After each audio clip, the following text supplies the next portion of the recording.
Before the United States became involved in Afghanistan, another world superpower would try to conquer that territory. That happened during the forgotten Afghan-Soviet War.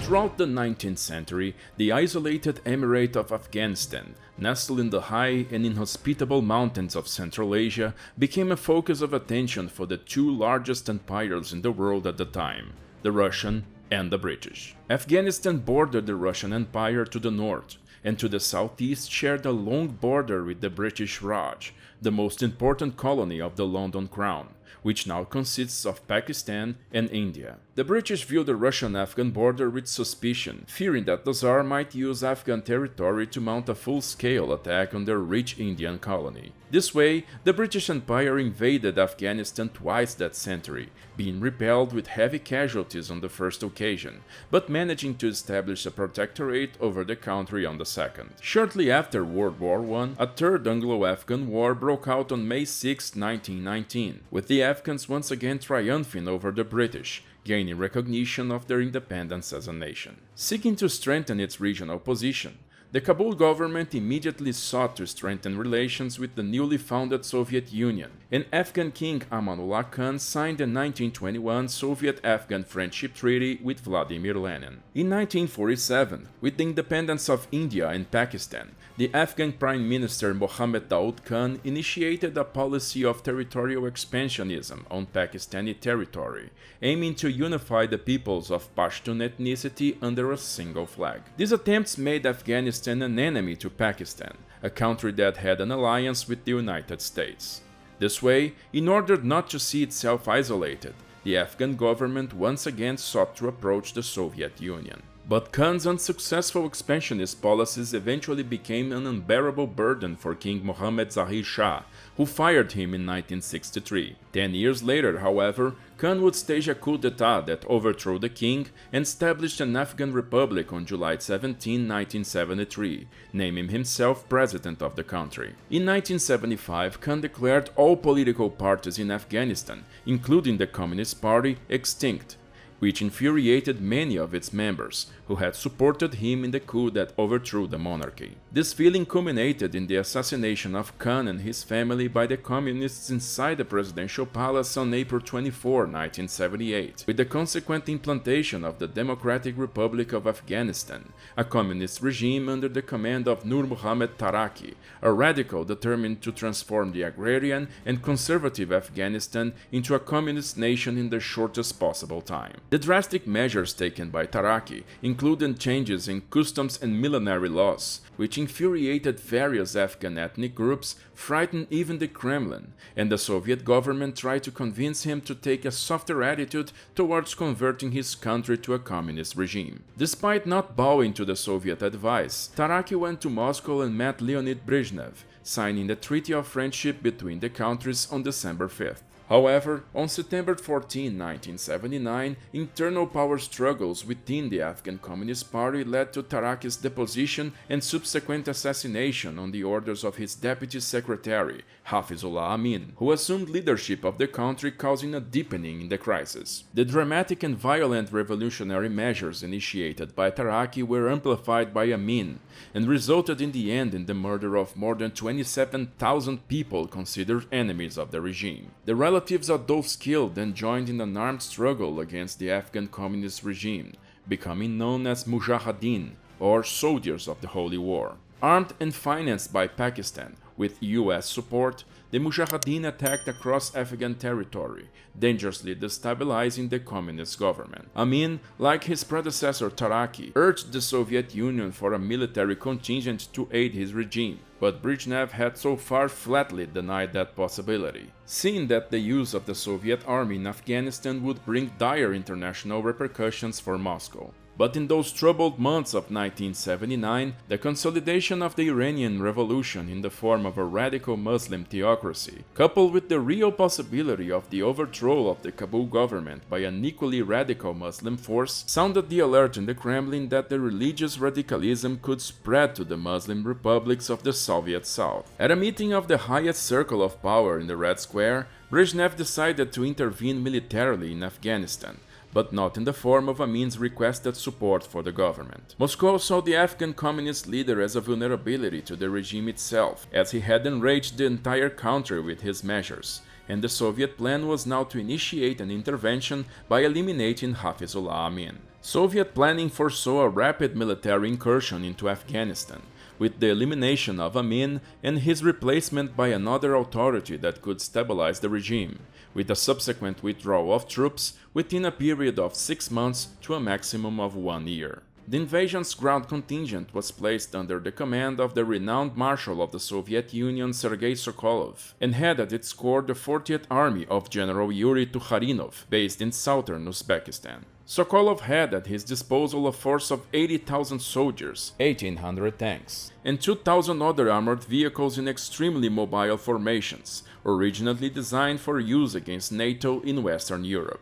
The Marshal would divide his troops into 2 large columns, the western one departing from Kushka in Turkmenistan, and the eastern one from Termez in Uzbekistan. The columns would follow the country's main roads, taking control of the largest cities, and quickly closing a pincer on Kandahar, annihilating any resistance along the way. At the same time, key buildings in the capital Kabul, as well as the residence of Amin, would be taken by Soviet special forces, including a team of 30 operators from the KGB Alpha Group, led by Colonel Grigory Boyarinov, 87 paratroopers of the 345th Guards Independent Airborne Regiment, and 520 men from the 154th Spetsnaz Detachment, known as the Muslim Battalion, as it was entirely composed of soldiers from the southern Soviet republics. The final joint secret authorization for Amin's elimination was given on December 12 by KGB Chief Yuri Andropov, Foreign Minister Andrei Gromyko, and Defense Minister Marshal of the Soviet Union Dmitry Ustinov. On the morning of December 27, 1979,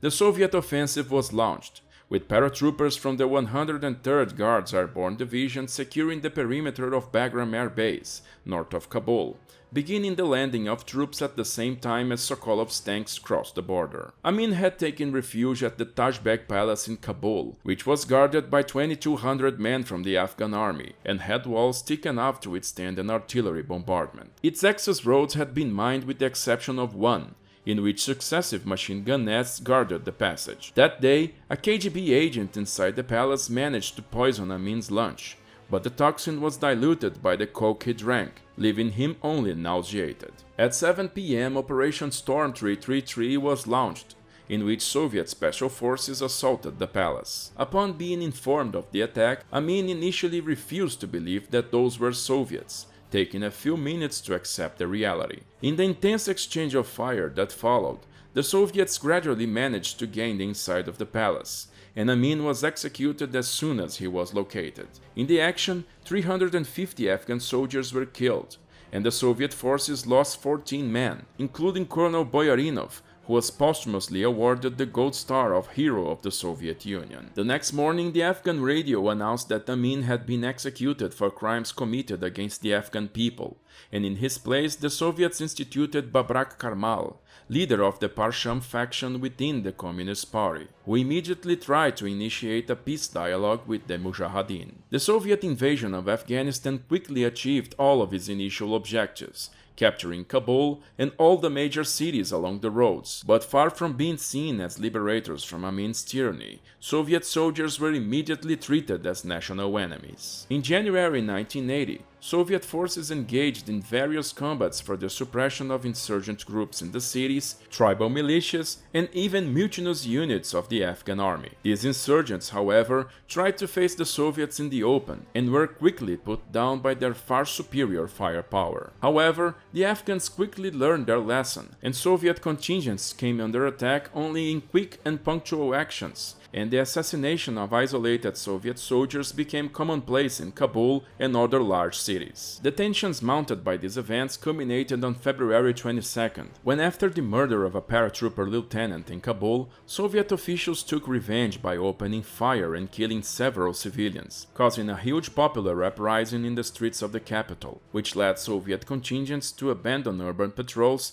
and retreat to their barracks. Effectively controlling only about 20% of the Afghan territory, the Soviets began conducting search and destroy operations of Mujahideen forces across the country, in costly battles in which the defenders, who knew the terrain, exacted a high price in blood for each advance. The Soviet command judged the Afghan army to be unreliable, as most of its cadres had payment as their sole motivation, and many recruits were actually Mujahideen interested in obtaining weaponry and information about upcoming attacks. Even so, concerned about the dependence that the Afghan government presented in relation to its army, the Soviets insisted on privileging the use of Afghan infantry in the attacks, providing only artillery and armored support in most cases. Afghan militias acted independently and in an uncoordinated way, which often caused them catastrophic losses. But on the other hand, they were gradually supplied with money and materials by the Americans, Pakistanis, Saudis, British, and the Chinese, in addition to the support of 34 countries of the Organization of Islamic Cooperation. Muslim volunteers from different countries also flocked to Afghanistan to take part in the jihad against the Soviets, including a 23-year-old Saudi national named Osama bin Laden, who came from a wealthy family of contractors. His group of guerrillas would later evolve to become the Al-Qaeda. Trying to eliminate the growing enemy force, the Soviets resorted to destroying their hiding places in villages, destroying several localities and displacing thousands of people, eventually further heightening the feeling of Afghan national unity against foreigners. The difficult Afghan terrain made use of helicopters vital to warfare operations, with these aircraft carrying out cannon, missile, and rocket attacks against enemy targets on the rocky cliffs. But the flak provided by the Chinese to the Mujahideen, camouflaged on the ground, as well as the Stinger missiles provided by the Americans, took a heavy toll on them, and in the end, almost 150 Mi-6, Mi-8, and Mi-24 helicopters were shot down. US President Ronald Reagan carried out a broad media campaign reporting Soviet brutality in Afghanistan,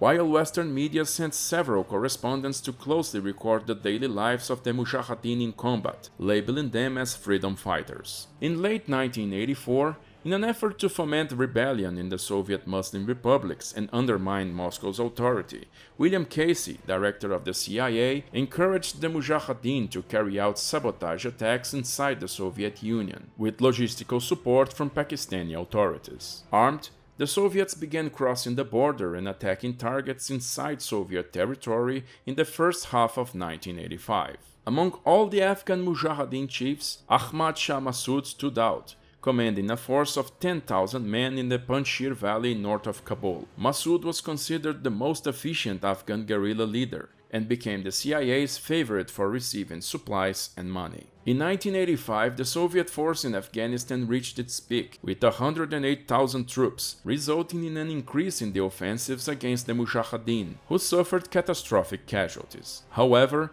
their resilience was never broken, and the Soviet habit of evacuating the gained ground without maintaining a definitive occupation meant that their enemies were quickly returning to their initial positions. That same year marked an abrupt change in the conduct of war in Moscow. A younger leader who promised drastic changes in government, Mikhail Gorbachev, had come to power in the country. Leonid Brezhnev had died in 1982, and his planning for Afghanistan had been kept unchanged by his two successors, Yuri Andropov and Konstantin Chernenko. But with Chernenko's death in March 10, 1985, Gorbachev took over the Soviet Union with the intention of shaking up the foundations of the Communist Party. The United States and Europe had imposed several economic sanctions on Moscow, which at the time saw much of its budget draining away in fruitless military operations in Afghanistan, and the Kabul government showed no sign that it would take responsibility for its own country. Thus, on May 4, 1986, the apathetic Babrak Karmal was removed from power and replaced by Mohammad Najibullah, who initiated an immediate policy of national reconciliation by trying to appease the Mujahideen, freeing prisoners and ending the curfew in major cities, as well as calling general elections for 1988. On June 1, 1987, General Boris Gromov was named commander of the 40th Army, at the same time that Moscow publicly announced its plans to evacuate Afghanistan. However, before leaving the country, the Soviet command held a last show of force in Operation Magistral, where the 40th Army regained control of the city of Khost, which was besieged for months by the guerrilla. For this success, Gromov was awarded the Gold Star of Hero of the Soviet Union on March 3, 1988. On April 14, Afghanistan and Pakistan signed the Geneva Accords, in which they established a peace treaty and pledged to end the financing of guerrillas, thus starting the process of isolating the Mujahideen, who decided to reduce attacks on the Soviets during their exit, with the notorious exception of Massoud. The first half of the Soviet contingent in Afghanistan withdrew gradually between May 15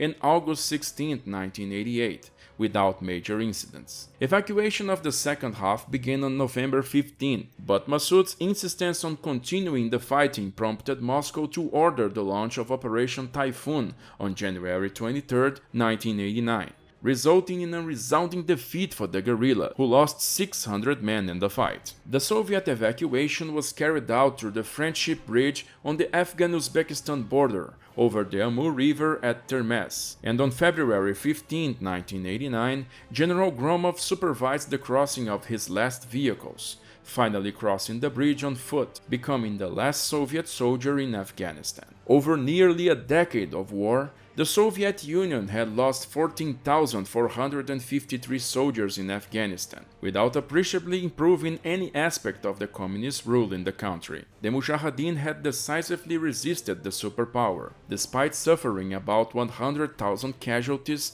and having much of their territory devastated. The Afghan-Soviet War played a decisive role in the fall of the Soviet Union 2 years later, draining state coffers in a fruitless and unpopular conflict, whose death created immense family grudges against the Kremlin. The communist government in Afghanistan endured for 3 more years, until finally overthrown in April 1992, opening a period of even greater instability, resulting in the birth and rapid growth of a radical militia that would take control of the country in 1996, known as the Taliban.